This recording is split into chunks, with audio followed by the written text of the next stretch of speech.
I'm a huge fan of the Times. I read it every day. I think you guys do great work. Great. Great work. Thank you. We need Thank you. more of you.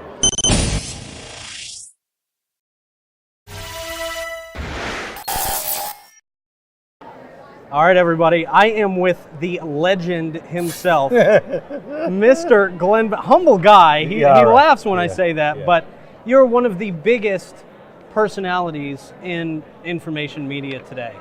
Thank you. Look, you can be humble. You can be humble, but you have a huge crowd following you around out here. It's amazing. Now, the media, and you've been inside the world of the mainstream media, as we'll call it. When did it become such a propaganda machine for not only the left, but the right? Everybody. When did it become just, let's stay on our message and not give people real information? So, let me not be humble. Okay. I think I was the flashpoint of that changing. Even though I was saying on the air, I'm not a journalist. This is an opinion show. Do not take my word for it. I said that all the time. Do your own homework. I came onto the scene and on a cable news station that was not doing what everybody else did. Yeah. And I think people saw the sway and unfortunately the celebrity that went with it, okay?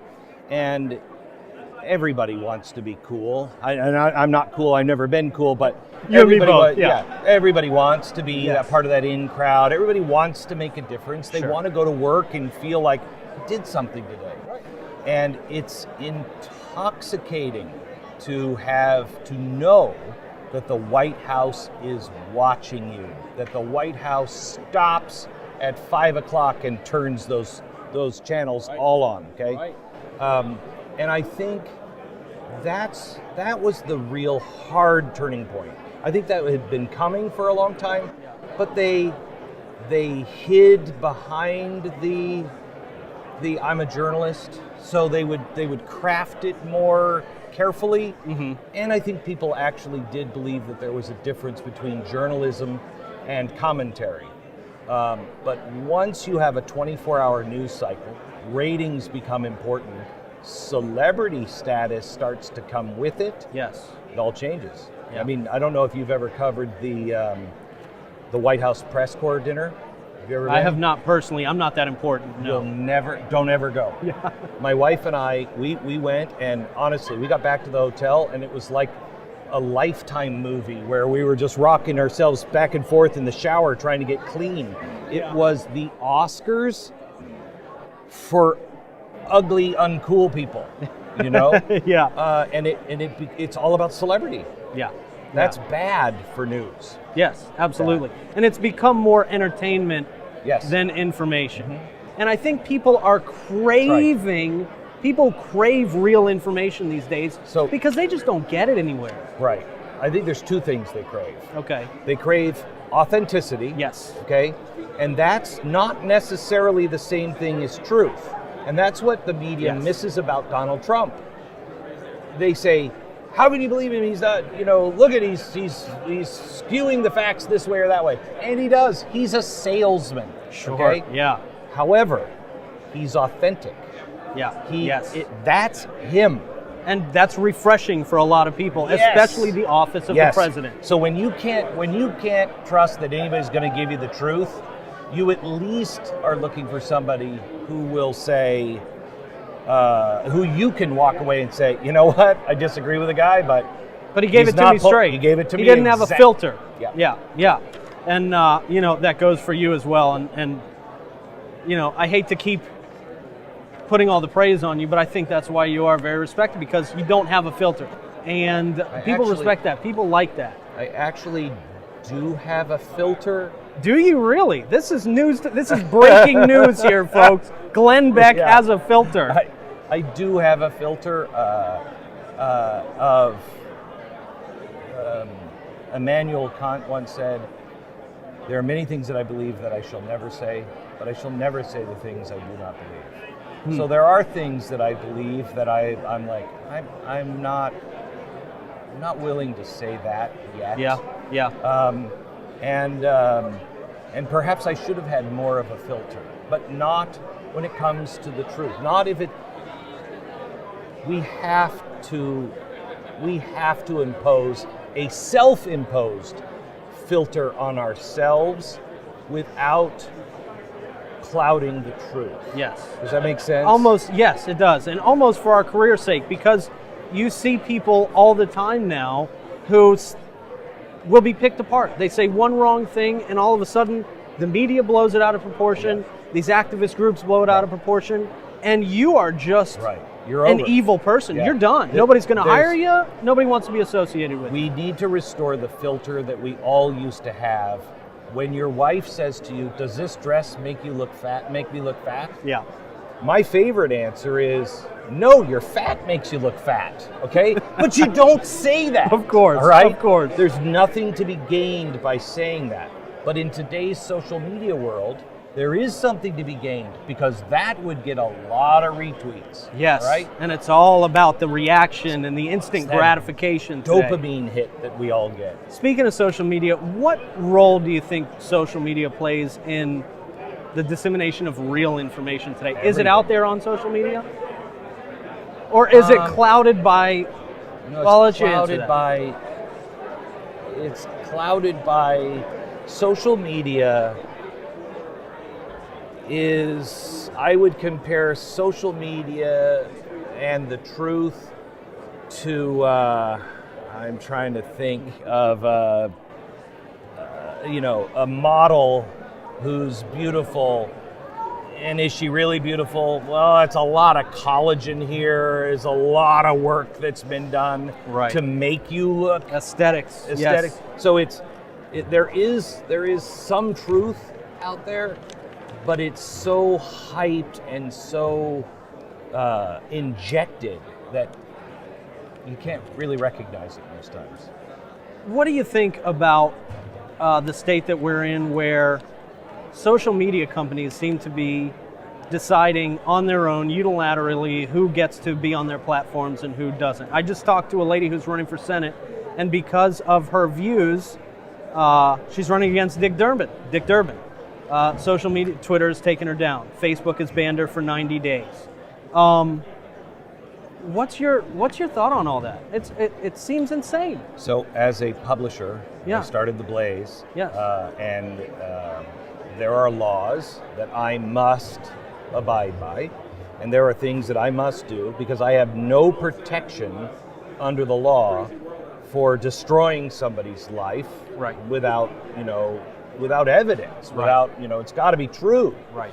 And there's honest mistakes, and we all make honest mistakes, but publishers must claim responsibility in the end for what is running on their platform.